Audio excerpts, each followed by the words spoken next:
اکثریت کوئی چیز نہیں. چلو مضمون بدل جائے گا، نہیں تو 15-20 ایتیں میرے ذہن میں آ رہی ہیں اکثریت پر کہ اکثر ہم لا یعقلون. اللہ فرمایا اکثر کھوتے ہیں، لا یعقلون، ان کا عقل ہی نہیں ہے. اکثر کافر ہے، اکثر بے دین ہے. اچھا یہ جمہوریت اب مولویوں میں بھی چل پڑی ہے. یہ جب بیٹھتے ہیں نا، جمہور کا قول ہے. واہ، جمہور کا قول. یہ تم جمہور ہے، تم نے جمہور کہاں سے نکالا؟ یہ تو مغربی جمہوریت دین میں آ گئی. جمہور کا قول ہے. یہ مفتی صاحب کی بولی ہے، شیخ الحدیث کی بولی ہے. جمہور علماء جو کہتے ہیں جمہور کیا ہوتا ہے؟ جمہور کا قول ہے.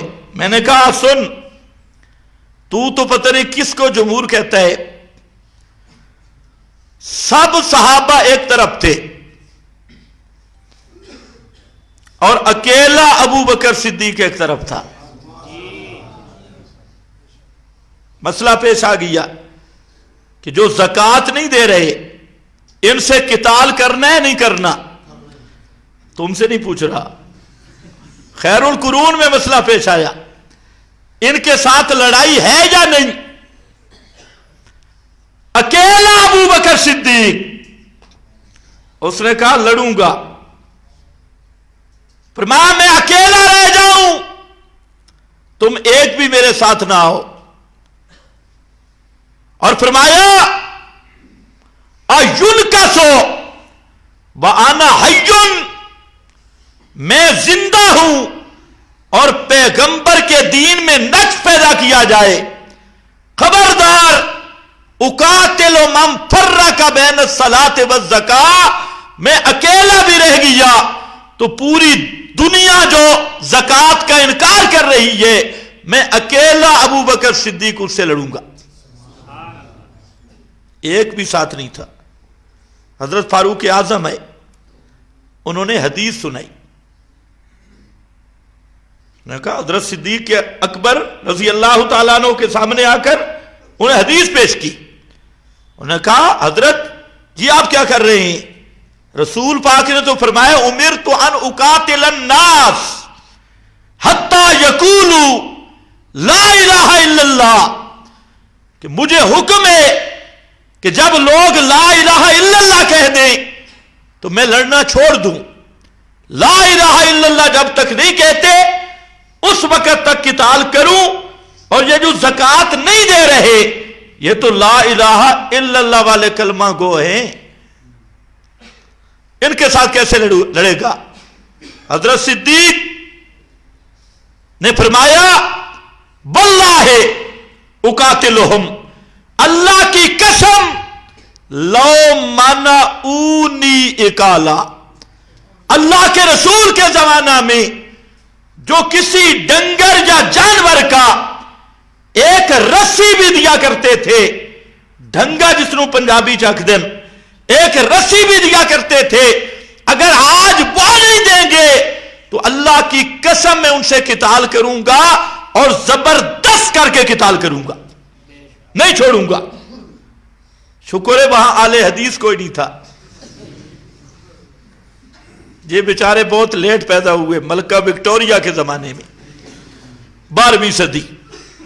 ان کا برود مسعود 12ویں صدی ہے. اگر کوئی ہوتا نا وہاں تو صدیق اکبر پہ بھی فتویٰ لگاتا. اچھا حضرت عمر نے حدیث پیش کی ہے، آپ نے حدیث کے خلاف کر دیا، وہ رسول کا فرمان پیش کر رہا ہے، تو اپنی رائے پیش کر رہا ہے، یہ حدیث کے خلاف ہے. حالانکہ وہ حدیث کے صریح لفظ تھے، لیکن قربان جاؤں ابو بکر کی درایت پہ. ابو بکر صدیق سمجھے ہوئے تھے کہ جہاں حدیث کا مقصد کچھ اور ہے، وہاں جو حتی یقولوا لا الہ الا اللہ وہ ایک عنوان ہے اور اس سے مراد پورا دین ہے. صرف یہ لا الہ الا اللہ کے الفاظ نہیں، حضرت صدیق نے درایت حدیث کو سامنے رکھا، حضرت فاروق نے الفاظ حدیث کو سامنے رکھا.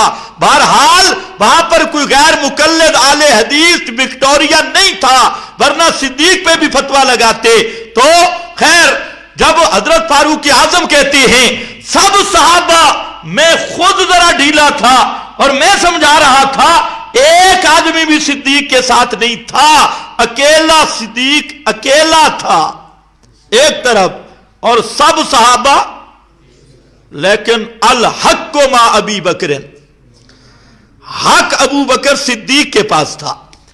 تو جمہور مولوی پیش کرتا ہے، یا جمہور صحابہ ایک طرف ہے اور ایک طرف اکیلا ابو بکر صدیق۔ آخر میں صحابہ کو ہتھیار ڈالنے پڑ گئے ابو بکر صدیق کی فراست پر۔ حضرت فاروق شرح اللہ لی صدری، اللہ نے میرا سینہ بھی کھول دیا، اور سب صحابہ صدیق کے ساتھ چل پڑے۔ اگر اللہ نے کچھ عقل دیا ہے نا تو پھر سوچو کہ تیرے مولوی کی جمہوریت بڑی تکڑی ہے یا صحابہ کی جمہوریت؟ تو صحابہ تو اکثر ایک طرف تھے، ایک اکیلے ابو بکر صدیق ایک طرف تھے، لیکن حق کس کے ساتھ تھا؟ تو معلوم ہوتا ہے جمہور کوئی دلیل نہیں، تیرے مولوی جمہور کہاں دلیل بن جائیں گے؟ یہ بیٹھ کے درس گاہوں میں یہی سبق ہوتا ہے، جمہور جو کہتے ہے زمور، جمہور جو کہتے فلاں جو کہ طالب علم سمجھتے ہیں کہ یہ جمہور بھی کسی امام کا نام ہے، جس طرح وہ کنز میں آتا ہے نا اندت تو یجب اندت توکان، تو کئی طالب علم بیچارے سمجھتے ہیں توکان بھی کوئی امام ہے۔ نکاح کا مسئلہ آتا ہے نا بھئی، جب شہوت کا غلبہ ہو تو نکاح کرنا واجب ہے، تو اندت توکان، اس کو توکان سے تعبیر کیا، تو یہ طلباء وغیرہ سمجھتے ہیں کہ وہ توکان کسی امام کا نام ہے، اندت توکان، اندہ ابی حنیفہ، اندہ مالک، اندت توکان۔ تو یہ طالب علموں کو روک دیں، جی جمہور جو کہتی ہے، آئندہ کو کہے نا اس کو کہو جمہور، یا جمہور بھی کوئی دلیل ہے؟ تیرے جمہور کیا ہیں؟ 100 کے قریب مسائل ہیں جس میں امام ابو حنیفہ اکیلے جمہور کے مقابلہ میں، لیکن امام ابو حنیفہ کی بات بالکل حق ہے، بالکل صحیح ہے، دلیل پہ مبنی ہے، جمہور ایک طرف ہے۔ تو یہاں ووٹنگ نہیں، خیر یار آ جاؤ واپس، اسی سے ایک مسئلہ بھی سمجھ لو، الاعتبار بقوت الدلیل لا بکثرتہ، ضابطہ ہے کہ دلیل کی قوت کا اعتبار ہوتا ہے، کثرت کا اعتبار نہیں ہوتا۔ ایک آدمی 1000 کتاب پیش کرے، فلانی میں یہ لکھا ہے، فلانی میں یہ لکھا ہے، فلانی میں، فلانی میں، اور ایک آدمی قرآن پیش کرے، اب کس کا اعتبار کریں گے؟ یہ ماننا ہے، اعتبار ہوتا ہے دلیل کی پختگی کا، دیکھی جاتی ہے کہ دلیل پکی کون سی ہے، یہ نہیں ہے کہ دلائل کی کثرت، یہ بھی اسی سے ملتا ضابطہ ہے۔ چلو ہم کہیں موضوع سے ہٹ نہ جائیں، آؤ واپس۔ بل اکثرہم لا یعلمون، بلکہ اکثر ان کے جانتے نہیں ہیں۔ فرمایا اگلی بتاؤ، 4 اور آگئے، 4 پہلے 8 امور ہو گئے۔ فرمایا اب سنو، امن یجیب المضطر، آیا مسئلہ، امن یجیب المضطر اذا دعاہ، اوے مکہ والو، سب مشرکین سے پوچھا جا رہا ہے، امن یجیب، کون ہے وہ ذات جو مضطر کی پکار کو پہنچتا ہے؟ مضطر الذی انقطع عنہ الاسباب، مضطر وہ آدمی ہے جو ایسی مصیبت میں پھنس گیا کہ وہاں اسباب ختم ہو گئے، اسباب کا دائرہ کار منقطع ہو گیا۔ اور ذُنُّون نے اس کا معنی عجیب کیا، وہ بھی اس کے ساتھ ملتا ہے، المضطر، فرمایا کہ ہر آدمی کے ذمہ جو نیک اعمال ہیں، نیکی ہے، یہ اس کی دعا کی قبولیت کا وسیلہ ہے، اور کچھ نہ کچھ نیکی تو ہر آدمی کے پاس ہوتی ہے، اور یہ جو نیک عمل ہے یہ دعا کی قبولیت کا وسیلہ ہے۔ سمجھ رہے ہو کہ نہیں؟ نیک عمل دعا کی قبولیت کا وسیلہ ہے. مضطر وہ ہے جو مصیبت میں مارا گیا، پکڑا گیا، اور اس کے نام اعمال میں نیکی بھی کوئی نہیں. مضطر وہ ہے کیونکہ جو نیکی ہے یہ قبولیت کا وسیلہ ہے. اور ان الحسنات یذہبن السیئات، نیکی کوئی بھی ہو، سیئات کے دو معنی جہاں ایک معنی مصائب اور بلیات ہیں.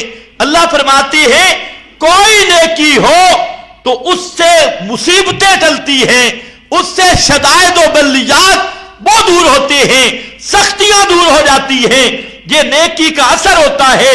اللہ رب العزت نیکی کی وجہ سے شدائد، مصائب، مشکلات کو دور کرتے ہیں.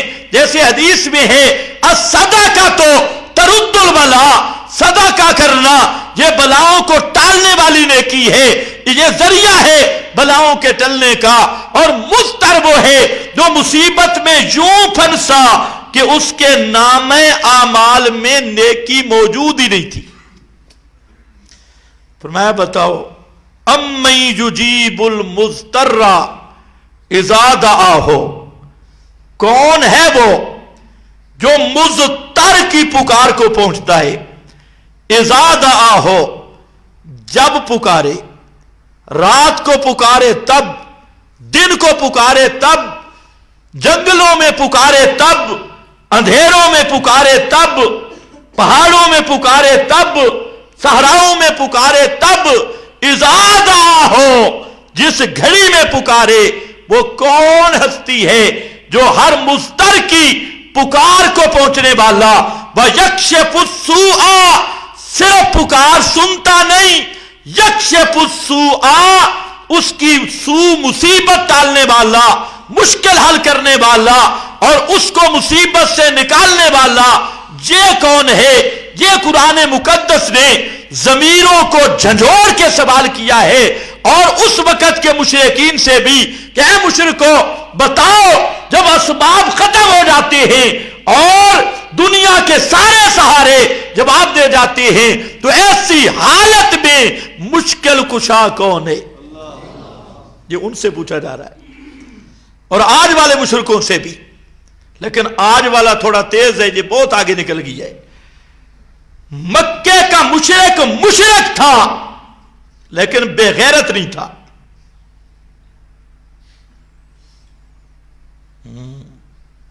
خیال کرو کہیں جملہ سخت نہ ہو جائے. مکے کا مشرک مشرک تھا لیکن آج کا مشرک مشرک بھی ہے، بے غیرت بھی ہے. اس میں غیرت نہیں ہے، دین کی غیرت نہیں. بھائی دیکھو، مشرک تھا تو اپنے دین پہ قربان ہوا کہ نہیں؟ الحاج ابو جہل شاہ صاحب دین کے لیے مر گیا. یار دین باطل صحیح، مشرک تھا لیکن تھا تو دین سے پیار کرنے والا نا. اسی لیے تو قرآن نے کہا لکم دینکم، معلوم ہوتا ہے وہ مذہبی لوگ تھے. تب تو قرآن نے کہا لکم دینکم. یہ آج کا لبرل بے غیرت نہیں تھا. یہ جو آج کل ہے نا لبرل بے غیرت، روشن خیال مرتدین، ملاحدہ جی مذہب کی پابندیوں سے نکلے.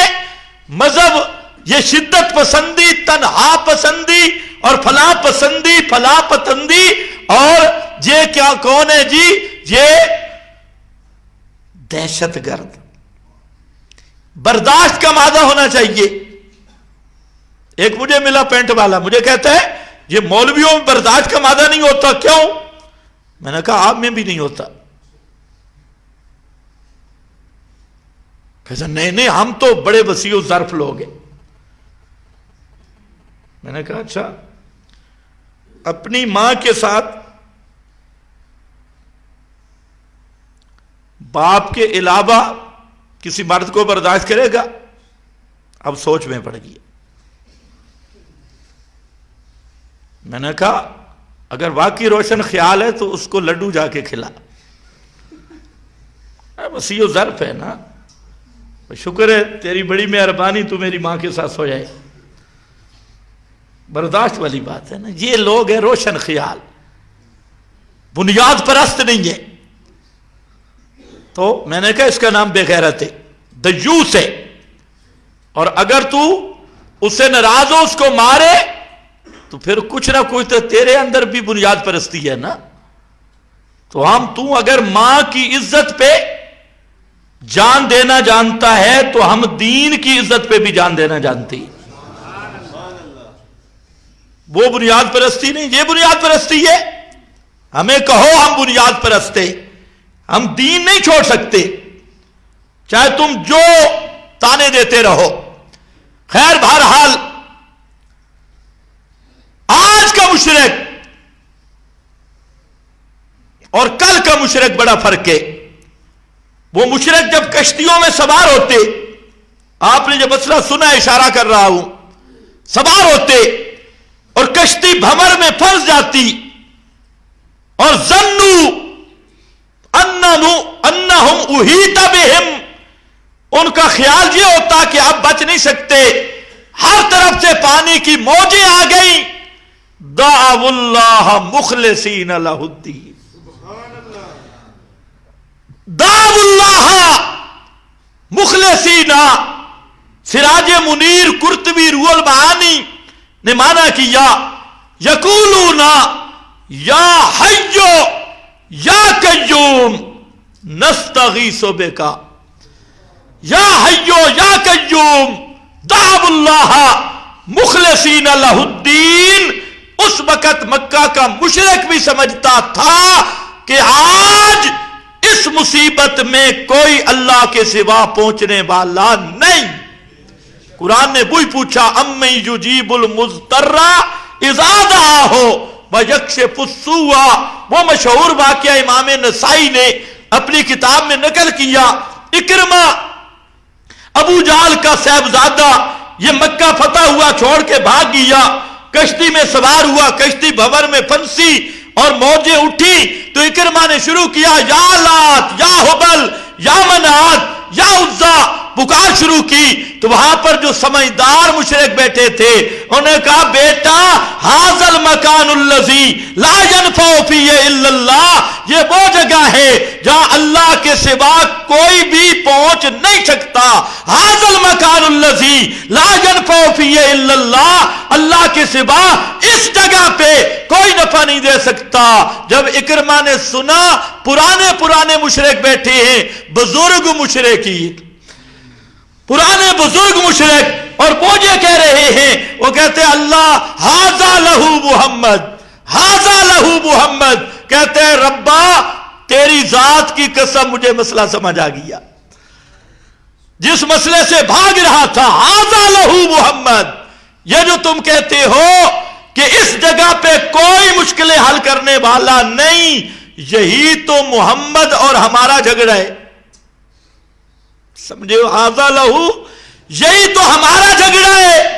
میرا ابا لڑتا لڑتا مر گیا, ہم یہ کہتے تھے کچھ نہ کچھ بابے بھی کر یا کروا سکتے ہیں, اور محمد کیا کہتا ہے, فدعوا اللہ مخلصین لہ الدین. اب آیا دعوا اللہ مخلصین لہ الدین, تو محمد کی دعوت فدعوا اللہ مخلصین لہ الدین. جیسے جہاں مخلص بنے ہو نا, خشکی میں بھی ایسے مخلص بن جاؤ. اور تم کیا کرتے ہو, جہاں یا حیو یا قیوم, جب باہر نکلتی ہوتی یا حبل یا ابراہیم یا اسماعیل, یا لات منات عزا یا عیسیٰ یا مریم, پھر یوں وظیفے کرتے ہو. نہیں, ھذا لہ محمد, اور کہتے ہیں اللہم لکل عہد, اللہ میرا وعدہ ہو گیا, لئن انجیتنی, اگر تو نے مجھے اس مشکل سے نکالا تو جا کے محمد مصطفیٰ کی غلامی قبول کر لوں گا. اکرمہ بچ آیا, قادسیہ میں شہید ہو گیا تھا, مسلمان ہو گیا. خیر بہرحال توجہ ہے نا, امن یجیب المضطر اذا دعاہ ویکشف السوء یجعلکم خلفاء الارض, اور بناتا ہے تم کو زمین میں آگے پیچھے آنے والے, ترتیب کے ساتھ. فرمایا جب مشکلوں مضطر آدمی کی پکار پہ پہنچنے والا اللہ تو الہم اللہ، الہم اللہ، کیا کوئی اور بھی الہ ہے؟ تو یہاں ذرا غور کرنا، الہ کا معنی پکاریں سننے والا، امن یجیب المضطر، آگے ذکر کیا الہم اللہ، تو جب یہ کام کرنے والا اللہ ہے نا تو پھر الہ بھی صرف اللہ۔ تو الہ کا معنی ما فوق الاسباب، پکاریں سننے والا، یکشف السوء، حاجتیں پوری کرنے والا اور مشکلیں حل کرنے والا۔ یہ عجیب مسئلہ ہے، اس مسئلے پہ آ کے بریکیں فیل ہو جاتی ہیں، سارا شرک یہاں کھڑا ہے پکار والے مسئلے میں۔ اس لیے قرآن نے جتنے فتوے اس مسئلے پہ لگائے ہیں کسی مسئلہ پہ اتنے فتوے نہیں۔ اچھا، یہ مسئلہ بڑا واضح اور صاف ہے، یہ الفتح الربانی ہے، اور یہ پیر عبد القادر جیلانی کی کتاب ہے، جس کو لوگ کہتے ہیں 11ویں والا بابا۔ اور لوگوں نے تو اس بزرگ کو الہ ثانی قرار دیا ہوا ہے، اور کئی الہ اول اس کو الہ سمجھتی ہے۔ لیکن افسوس یہ ہے کہ اس بزرگ نے ساری زندگی جس چیز کی دعوت دی وہ دعوت یہی تھی کہ پکاریں سننے والا صرف اللہ ہے اور کوئی بھی نہیں۔ اس کی اور کتابیں بھی یہ، اور یہ ہے الفتح الربانی۔ اب ذرا خیال کرو، تمہیں لوگ سناتے ہیں کہ عبد القادر نے بیڑا بوڑا اور یہ کہا قصیدہ غوثیہ میں لکھا ہے کہ صلاۃ غوثیہ 2 رکعت پڑھو اور پھر بغداد کی طرف 11 قدم چلو اور کہو یا غوث جیلان، یہ شیر یزدان، یا فلاں، جو پکارو تو۔ اور کبھی آپ کو بتائیں گے پیر عبد القادر کہہ گیا مریدی لا تخف، مریدی لا تخف، میرا مرید نہ ڈرنا اور جہاں ضرورت پڑے مجھے پکارنا۔ اچھا، یہ جو پیر عبد القادر جیلانی، پنجابی بھی اس کو پکارتے ہیں اور پشتون بھی اس کو پکارتے ہیں۔ پشتو والے اس کو کیا کہتے ہیں؟ ہاں، یہ تو شکر ہے سنتا نہیں تو تمہاری خیر نہیں تھی۔ یہ بابا، اب اس بابے کی سنو، بابا کہتا کیا ہے؟ سبحان اللہ، یہ بڑے موحد لوگ تھے، خدا کی قسم۔ ان کی تعلیمات کو لوگوں نے مٹایا اور ان کے نام کی 11ویاں کھائی، 12ویاں کھائی۔ اگر کوئی عبد القادر جیلانی کو ماننے والا ہو تو عبد القادر کی اس کتاب میں خالصتاً وہی مسئلہ بیان ہے جو قرآن نے بیان کی ہے، خالص توحید ہے۔ یہ اس کا صفحہ ہے 38، اس میں فرماتے ہیں اما تعلمو، اما تعلمو، کیا نہیں جانتا تو کہ انہو لا موتیا ولا مانیا ولا ضارا ولا نافیا ولا مقدمہ ولا مؤخرہ الا اللہ۔ اب یہ ہے 11ویں والا پیر۔ حیرانگی کی بات ہے، میں کہا کرتا ہوں کہ مشرک کی عجیب مت باری ہے، 11ویں دے رہا ہے ہمارے بزرگ کی۔ یہ عبد القادر جیلانی تو پکا ہمارا بزرگ ہے، جس کا عقیدہ تو اشاعت التوحید والا ہے، پکا اشاعتیوں والا عقیدہ۔ تو ان مشرکوں کہو کہ آئندہ 11ویں کسی مشرک کی دیا کرو، یہ تو پکا موحد ہے۔ کہتے ہیں ہما تعلمو، اور اتنی بات بھی تجھے پتا نہیں کہ انہو لا موتیا، مسئلہ یہ ہے کوئی ککھ بھی نہیں دے سکتا، لا موتیا دینے والا کوئی نہیں، ولا مانیا روکنے والا کوئی نہیں۔ لا موتیا دینے والا کوئی نہیں، تو تے اگ دے پتر دین دن تے مشکلہ حل کر دن۔ شیخ عبد القادر جیلانی نے موتیا کا مفعول حذف کر دیا تعمیم کے لیے، اور فرماتے ہیں کچھ بھی کوئی نہیں دے سکتا، ایک رتی بھی کوئی نہیں دے سکتا، بلا مانیا، اور میرا رب دینا چاہے ساری کائنات زور لگا لے ایک ذرہ بھی روک نہیں سکتے۔ بلا ضارہ بلا نافعہ، نقصان کا مالک کوئی نہیں، لا ضارہ بلا نافعہ، اور کوئی نفع دینے والا نہیں، نفع نقصان دینے والا کوئی نہیں، بلا مقدمہ بلا مؤخرہ، آگے کرنے والا کوئی نہیں، پیچھے کرنے والا کوئی نہیں، الا اللہ سوائے اللہ کے۔ اب اس پہ میں گفتگو کروں تو لمبی ہوگی۔ آگے بھی کوئی نہیں کر سکتا، پیچھے بھی کوئی نہیں کر سکتا، نفع بھی کوئی نہیں دے سکتا، نقصان بھی کوئی نہیں دے سکتا، نعمتیں بھی کوئی نہیں دے سکتا، تے نعمتیں جو اللہ دے رہا ہے ان کو روک بھی کوئی نہیں سکتا، الا اللہ۔ یہ کام کرنے والا کون ہے؟ صرف اللہ، اللہ کے سوا کوئی نہیں۔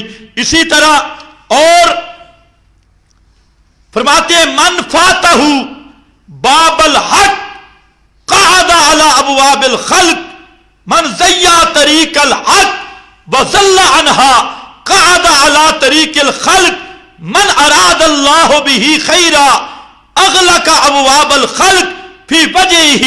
فرمایا کہ جس آدمی سے اللہ کا دروازہ چھوٹ گیا اور مخلوق کے دروازوں کا منگتا بن گیا، خلق کے دروازوں پہ چلا گیا اور حق کا راستہ ضائع کر دیا اور باطل کے راستوں پہ گم ہو گیا، وہ آدمی تباہ و برباد ہوا۔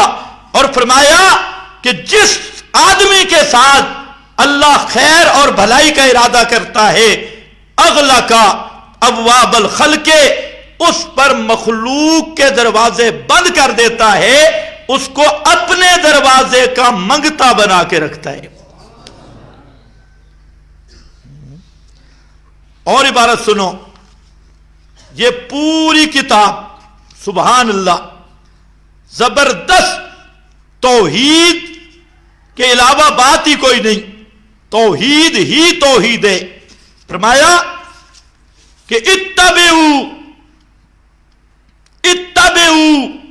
اتباع کرو، ہاں، هو المغنی هو المفکر۔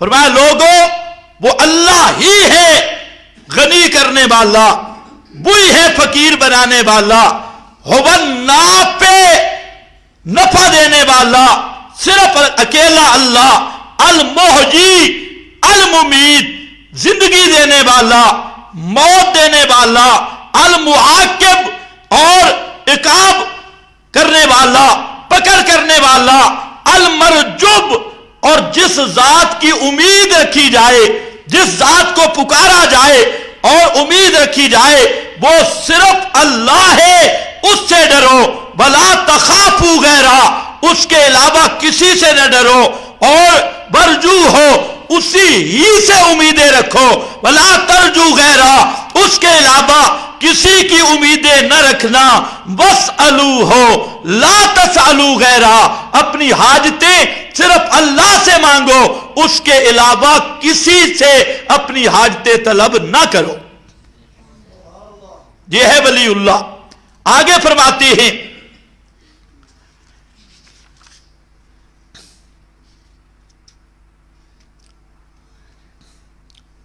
فرمایا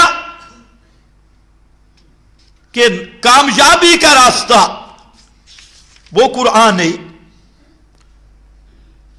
قرآن کی عزت کرو، اکرموا کتاب اللہ وتأدبوا معہ، قرآن کی عزت کرو اور قرآن کا مسئلہ مانو، جو قرآن میں ہے وہ مسئلہ مانو۔ هو الوصلۃ بینکم و بین اللہ، اللہ اور بندے کے درمیان واسطہ قرآن کا ہے. اللہ کی رضا اور بندے کے درمیان واسطہ قرآن کا ہے. اس قرآن لا تجعلوہ مخلوقا، آگے ایک علم کلام کا مسئلہ ذکر کیا کہ قرآن کو عام کتابوں کی طرح مت سمجھو، اور یہ صفحہ نمبر 173 ہے.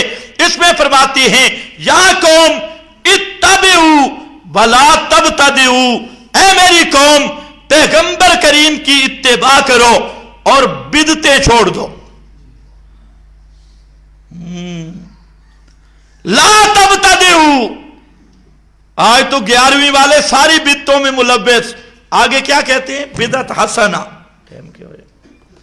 بدعت حسنہ، سونی بدعت.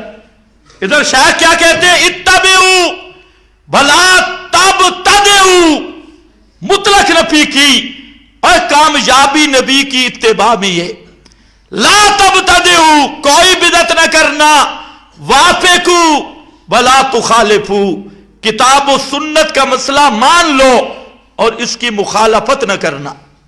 وافقوا بلا تخالفوا، اطیعوا، اللہ رسول کی اطاعت کرو، نافرمانی نہ کرو. بلا اخلصوا بلا تشرکوا، اخلصوا بلا تشرکوا، مخلص بن جاؤ.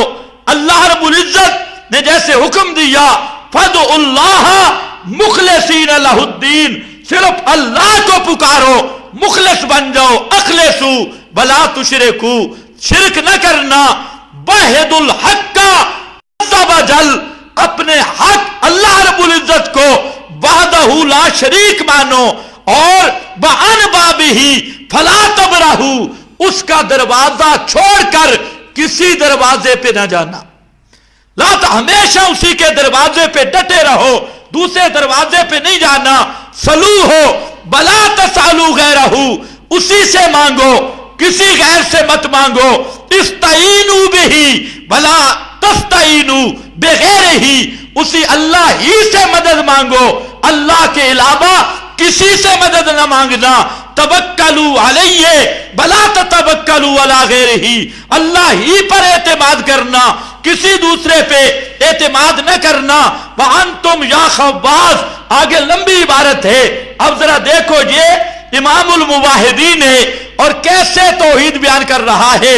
فرمایا لوگوں، پہلے سنہری حروف سے لکھی جانے والی بات کہ کامیابی نبی کی سنت میں ہے، بدعتیں نہ کرنا. آج جتنے قادری ہیں سارے پادری ہیں، ماشاءاللہ، جتنے قادری ہیں سب پادری ہیں. خدا کی قسم، ان کی خانقاہیں بدعات سے بھری ہیں. نام رکھا یا قادری، ہیں پورے گاڈری، نام قادری. یہ ہے عبد القادر. عبد القادر کا عقیدہ سن کہ وہ کیا کہہ رہا ہے. اور تم جناب کوئی لنگر غوثیہ تے کوئی صلاۃ غوثیہ تے کوئی پکار غوثیہ تے چھوٹی 11ویں تے بڑی 11ویں، پوری قوم کی آنکھوں میں دھول ڈالی اور بات نہیں بتائی. اگر 11ویں خور ملا جرات ہو تو شیخ عبد القادر جیلانی کا یہ فرمان بھی قوم کو بتا کہ شیخ کیا کہہ گیا. سن، فرمایا بدعت کوئی نہ کرنا، اتباع کرنا، سنت پہ چلنا. اور فرمایا کتاب و سنت کی مخالفت نہ کرنا. اخلصوا، صرف رب کو حاجتوں میں پکارنا. بلا تشرکوا، مشرک نہ بننا، شرک نہ کرنا. پھر فرمایا وحد الحق، وحد الحق، اللہ کو وحدہ لا شریک سمجھنا. وحد الحق. اور فرمایا وَعَنْ بَابِهِ لَا تَبْرَحُوا، اس کے دروازے سے ہٹنا نہیں ہے، اس کا دروازہ چھوڑنا نہیں ہے. سلو ہو بلا تسالو غیرہ، استعینوا بہ بلا تستعینوا بغیرہ، توکلوا علیہ بلا توکلوا علی غیرہ. اتنی خالص توحید قرآن مقدس نے یہی تعلیم دی ہے. اس کے ساتھ اور بھی ان کی بہت ساری عبارتیں ہیں. فرمایا کہ